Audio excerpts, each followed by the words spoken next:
नमस्कार, जय हिंद। स्वागत है आप सभी का ऋतुराज अवस्थी ऑफिशियल में। और दोस्तों, आज के इस पर्टिकुलर सेशन में हम डिस्कशन करने वाले हैं उत्तर प्रदेश पुलिस का प्रीवियस ईयर पेपर।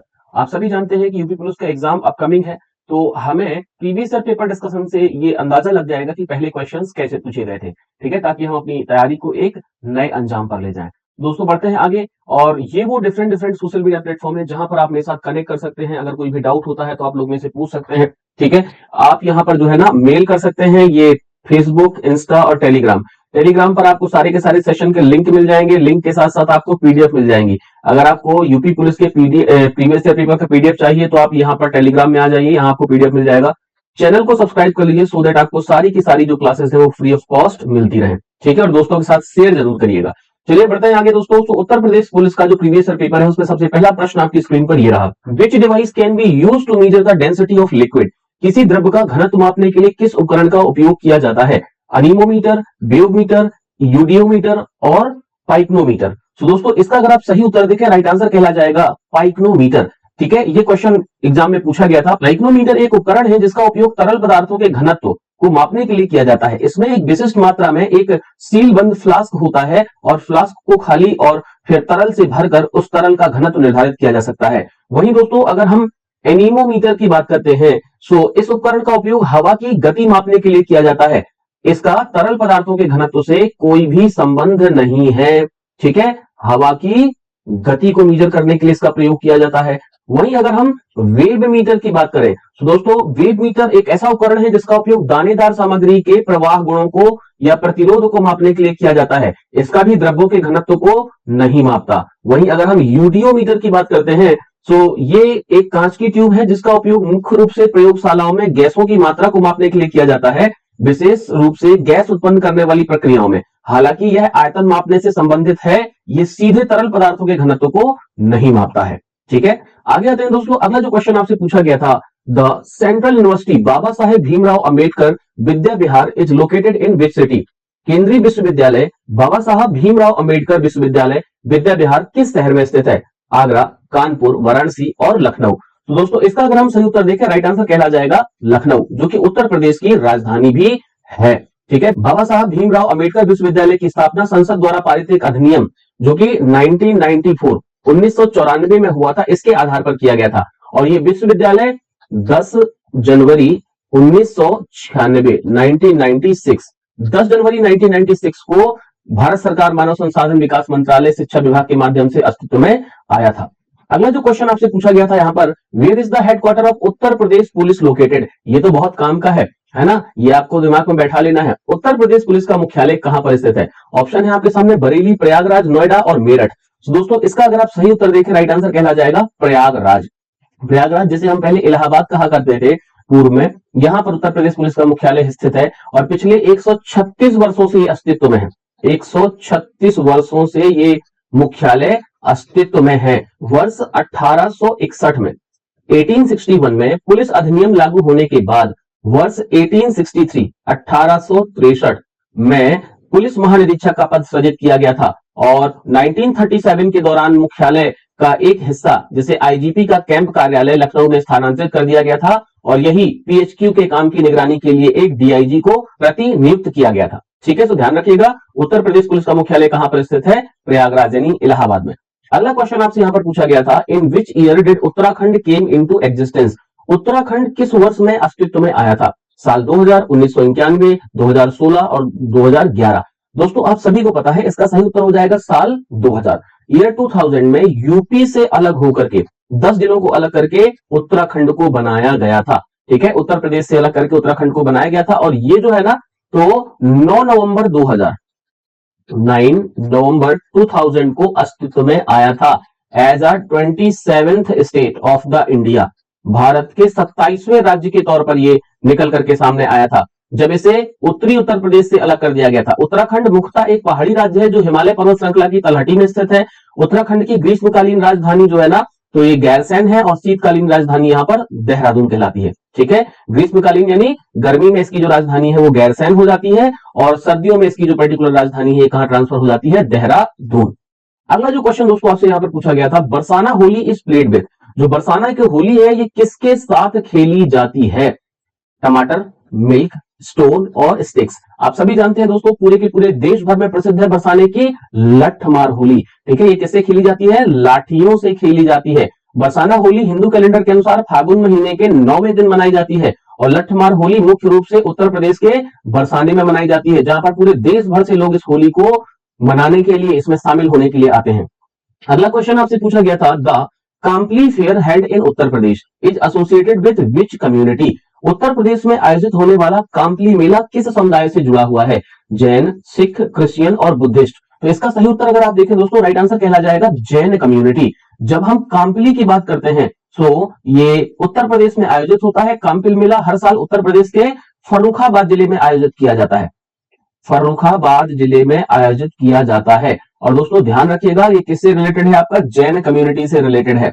अगला क्वेश्चन आपसे यहां पर पूछा गया था, is an exponent of Kathak dance in India? Bharat में कथक नृत्य के प्रतिपादक है सोनल मानसिंह, मल्लिका साराभाई, पंडित बिरजू महाराज और उदय शंकर। तो दोस्तों इसका सही उत्तर कहला जाएगा पंडित बिरजू महाराज, जो कि हमारे उत्तर प्रदेश से ही बिलोंग करते हैं। पंडित बिरजू महाराज भारत में कथक नृत्य के प्रतिपादक माने जाते हैं। ये कथक के लखनऊ, जिसको कालका बिंदादीन घराना कहते हैं, कालका बिंदादीन घराना, तो लखनऊ का जो ये कालका बिंदादीन घराना है, इससे संबंधित थे। और सोनल मानसिंह एक प्रख्यात भारतीय शास्त्रीय नृत्यांगना है, जो उड़ीसी नृत्य शैली की उस्ताद हैं। उड़ीसी नृत्य शैली की उस्ताद हैं। वहीं अगर हम मल्लिका साराभाई अहमदाबाद गुजरात की एक प्रसिद्ध कुचिपुड़ी और भरतनाट्यम की नर्तक हैं। कुचिपुड़ी और भरतनाट्यम इससे संबंधित है। कहां से बिलोंग करती हैं? तो ये गुजरात के अहमदाबाद से बिलोंग करती हैं। दोस्तों उदय शंकर एक भारतीय नर्तक है और ये कोरियोग्राफर है। अगला जो क्वेश्चन आपसे यहां पर पूछा गया था दोस्तों, which of the following is not one of the stage of the selection procedure of UP police department? निम्नलिखित में से कौन सा चरण यूपी पुलिस विभाग की चयन प्रक्रिया का एक चरण नहीं है?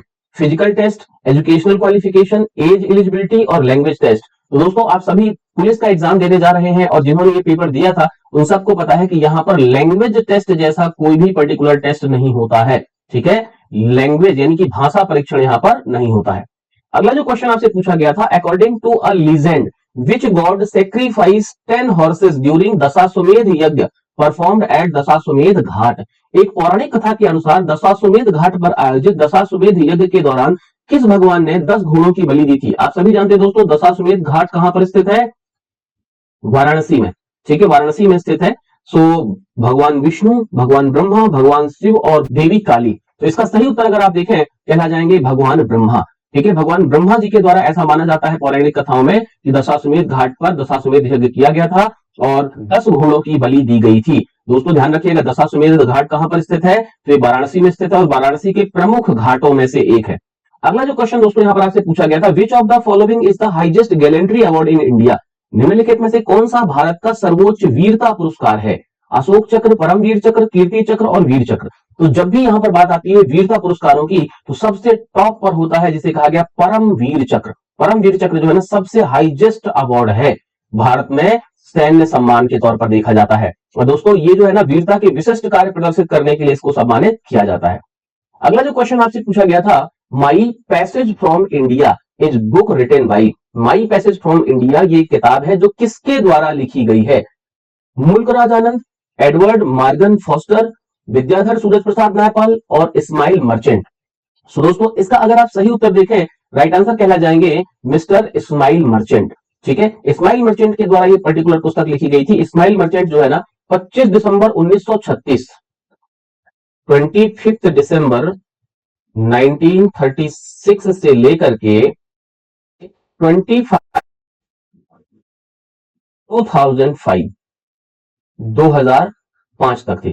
ठीक है, ये एक भारतीय फिल्म निर्माता थे जिनके द्वारा इस पर्टिकुलर पुस्तक को लिखा गया था। अगला जो क्वेश्चन आपसे पेपर में पूछा गया था दोस्तों, world environment day is held on which day? विश्व पर्यावरण दिवस किस दिन मनाया जाता है? सो 22 अप्रैल, 8 मई, 5 जून और 11 जून को। तो दोस्तों आप सभी जानते हैं कि जब हम वर्ल्ड एनवायरमेंट डे की बात करते हैं तो राइट आंसर कहला जाएगा 5 जून। 5 जून के दिन वर्ल्ड एनवायरमेंट डे मनाया जाता है। संयुक्त राष्ट्र पर्यावरण कार्यक्रम, जिसे हम UNEP के नाम से भी जानते हैं, यूनाइटेड नेशन एनवायरमेंट प्रोग्राम, तो इन नेतृत्व में 1973 से 1973 से हर वर्ष 5 जून के दिन मनाया जाता है वर्ल्ड एनवायरमेंट डे। ठीक है, ध्यान रखिएगा। अगला जो क्वेश्चन आपसे यहां पर पूछा गया था, who invented the jet engine? Jet engine का आविष्कार किसने किया? Roger bacon, sir Frank whittle, James Watt और लुइस एडिसन वाटरमैन। आप सभी जानते हैं दोस्तों कि जो जेट इंजन है इसका इन्वेंशन किया गया था सर फ्रैंक विटल के द्वारा। ठीक है, फ्रैंक विटल को जेट इंजन के आविष्कार का श्रेय दिया जाता है। अगला जो क्वेश्चन आपसे पूछा गया था, which of the following social media network is not a publicly listed company? Publicly listed company का मतलब क्या होता है कि जो शेयर मार्केट में रजिस्टर्ड होती हैं, यानी जिनके शेयर्स वगैरह आप खरीद और बेच सकते हैं। ठीक है, तो निम्नलिखित में से कौन सा सोशल मीडिया प्लेटफॉर्म सार्वजनिक रूप से सूचीबद्ध कंपनी नहीं है? ट्विटर, फेसबुक, वीवो और कोरा। सो आप सभी जानते हैं दोस्तों, ट्विटर, फेसबुक, वीवो वगैरह जो है ना, ये स्टॉक मार्केट में रजिस्टर्ड है। बचा हुआ जो है आपका कोरा। तो Quora is not a public listed company. Quora एक सार्वजनिक रूप से सूचीबद्ध कंपनी नहीं है। कोरा माउंटेन व्यू कैलिफोर्निया से संचालित होता है और प्रश्न पूछने और उत्तर देने का ये एक बहुत ही महत्वपूर्ण प्लेटफॉर्म है। आगे देखिए दोस्तों, अगला जो क्वेश्चन आपसे पूछा गया था, which Indian state has its maximum area under forest cover? किस भारतीय राज्य में वन क्षेत्र का सबसे अधिक हिस्सा है, सबसे अधिक क्षेत्र है? तो आप सभी जानते हैं क्वेश्चन कई बार रिपीटेडली पूछा गया है और पर्टिकुलर कई एग्जाम में रिपीटेडली पूछा गया है। केरला, महाराष्ट्र, उत्तर प्रदेश और मध्य प्रदेश। तो इसका राइट आंसर कहला जाएगा मध्य प्रदेश। जब हम फॉरेस्ट कवर की बात करते हैं तो क्षेत्रफल की दृष्टि से मध्य प्रदेश सबसे बड़ा वन क्षेत्र है वाला राज्य है और कुल भौगोलिक क्षेत्र के प्रतिशत के रूप में जो वन आवरण में अगर आप देखो तो जो शीर्ष 5 राज्य आते हैं, मिजोरम, अरुणाचल प्रदेश, मेघालय, मणिपुर और नागालैंड।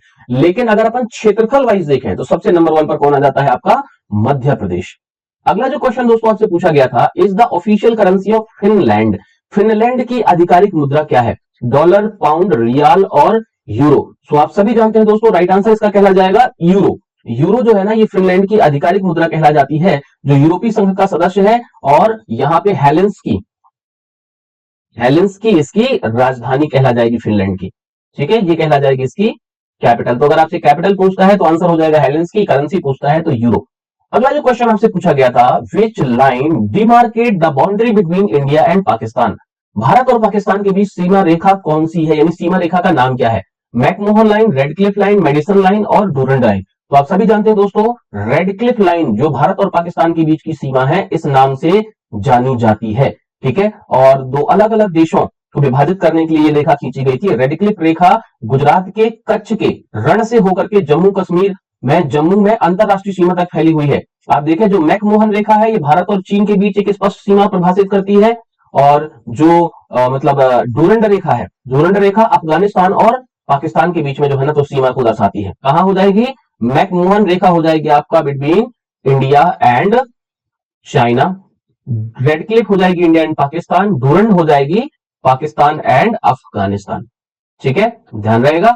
अगले क्वेश्चन पर आते हैं जो आपसे पूछा गया था, Pyongyang is the capital of which country? Pyongyang किस देश की राजधानी है? मालदीव्स, मंगोलिया, मलेशिया और उत्तर कोरिया।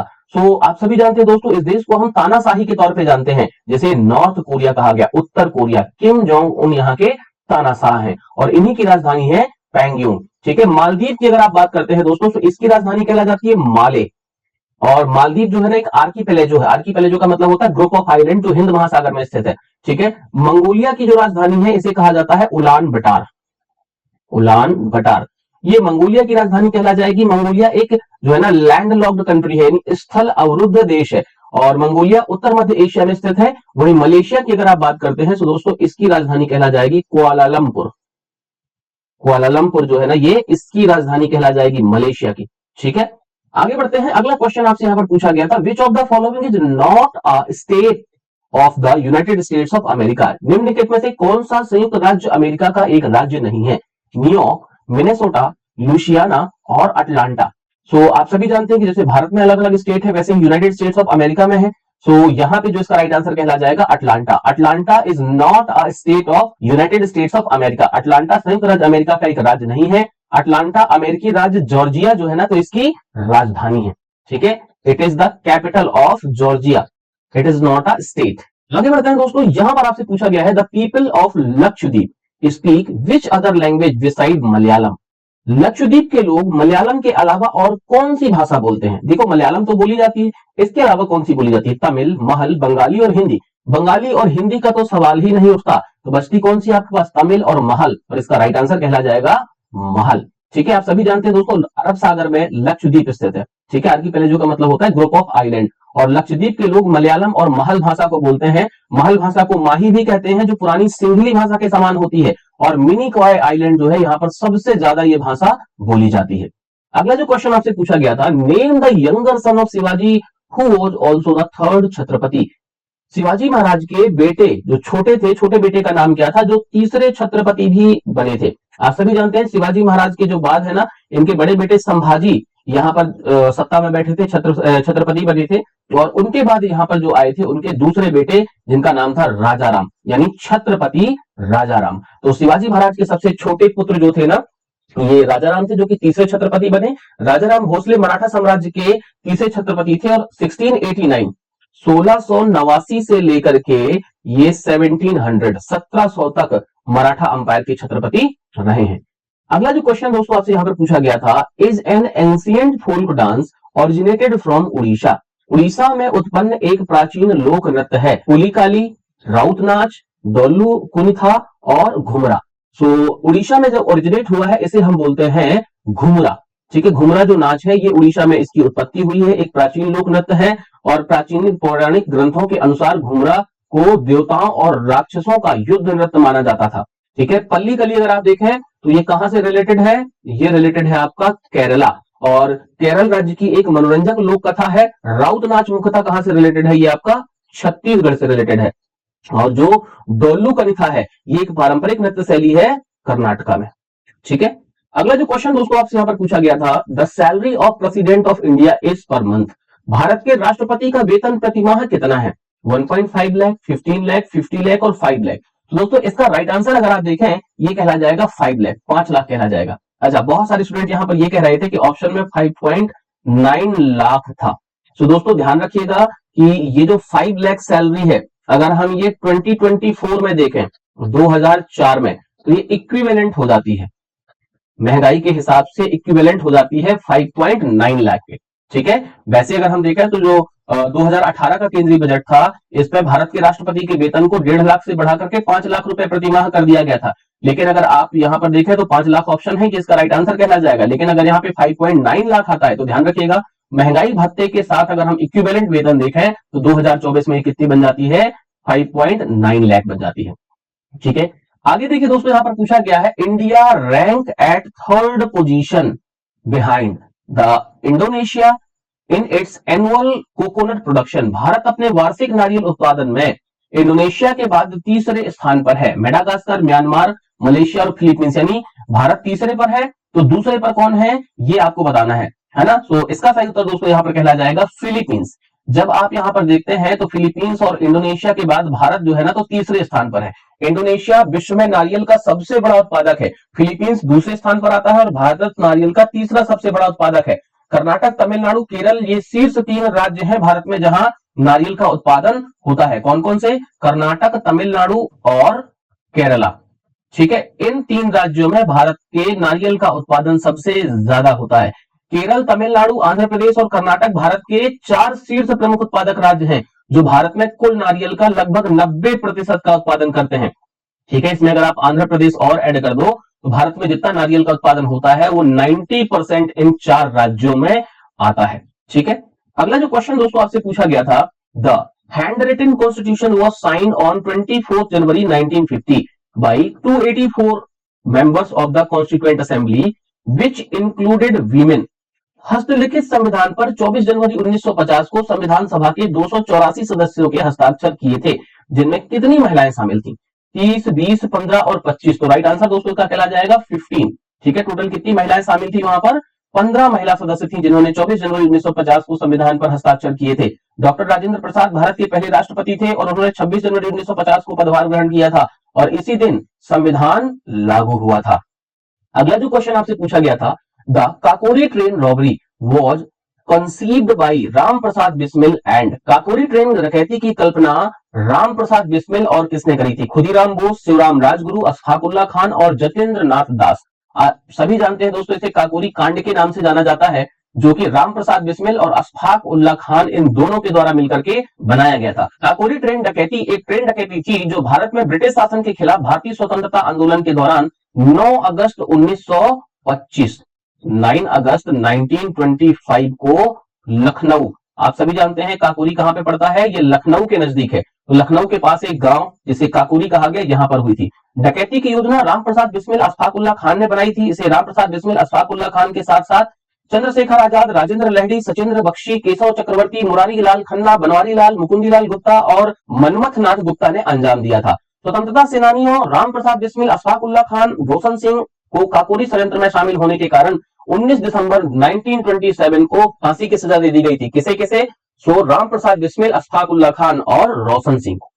आगे देखिए दोस्तों, अगला क्वेश्चन आपसे पूछा गया था, Bagru is one of the famous centre of hand block printing in. Bagru में हाथ से ब्लॉक प्रिंटिंग के प्रसिद्ध केंद्रों में से एक है। जम्मू कश्मीर, राजस्थान, असम और केरला। तो दोस्तों बगरू की जब हम बात करते हैं, राइट आंसर कहला जाएगा राजस्थान। ठीक है, बगरू राजस्थान में हैंड ब्लॉक प्रिंटिंग के लिए प्रसिद्ध केंद्रों में से एक है। बगरू हैंड ब्लॉक प्रिंटिंग की अपनी अनूठी शैली के लिए प्रसिद्ध है, जिसे बगरू प्रिंटिंग के नाम से जाना जाता है। बगरू में इस पारंपरिक तकनीक का अभ्यास 400 वर्षों से अधिक समय से किया जा रहा है और प्रिंटों में उनके मिट्टी के रंग और इंडिगो और मैडर जैसे पौधों से प्राप्त प्राकृतिक रंगों को उपयोग में लाया जाता है।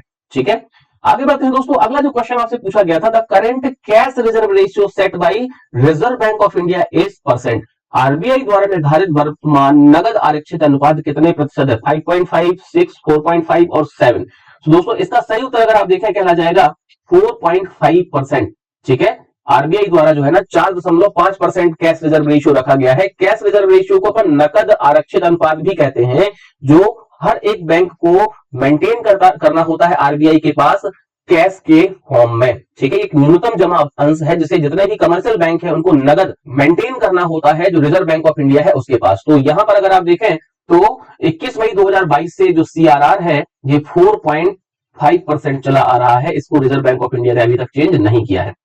अगला क्वेश्चन जो आपसे पूछा गया था, Hawa Mahal was built in 1799 AD by Maharaja. Hawa Mahal का निर्माण 1799 ईस्वी में महाराजा के द्वारा किया गया था। पृथ्वीराज चौहान, राय बुलान भट्टी, सवाई प्रताप सिंह और रानी पद्मनी। दोस्तों इसका अगर आप सही उत्तर देखें, राइट आंसर कहला जाएगा सवाई प्रताप सिंह। आप सभी को जानकारी होनी चाहिए, हवा महल का निर्माण 1799 एडी में हुआ था और राजस्थान राज्य के झुंझुनू शहर के संस्थापक महाराजा सवाई जयसिंह के जो पोते थे महाराजा सवाई प्रताप सिंह के द्वारा इसे बनवाया गया था। आगे देखिए दोस्तों, अगला जो क्वेश्चन आपसे पूछा गया था, Antonio Guterres is incumbent UN secretary general was the prime minister of which country. संयुक्त राष्ट्र महासचिव एंटोनियो गुटेरेस किस देश के प्रधानमंत्री थे? स्पेन, पुर्तगाल, ब्राजील और मैक्सिको।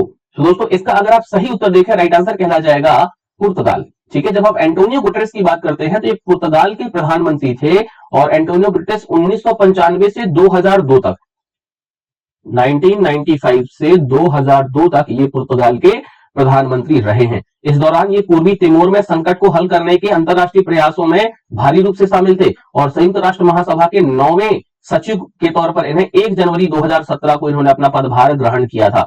ठीक है, 1 जनवरी 2017 को ये सेक्रेटरी जनरल बने थे यूनाइटेड नेशन के। ठीक है, अगला जो क्वेश्चन आपसे पूछा गया था, the first international cricket match played at Lucknow Ekana stadium after it's inauguration was a T20 game played between India and.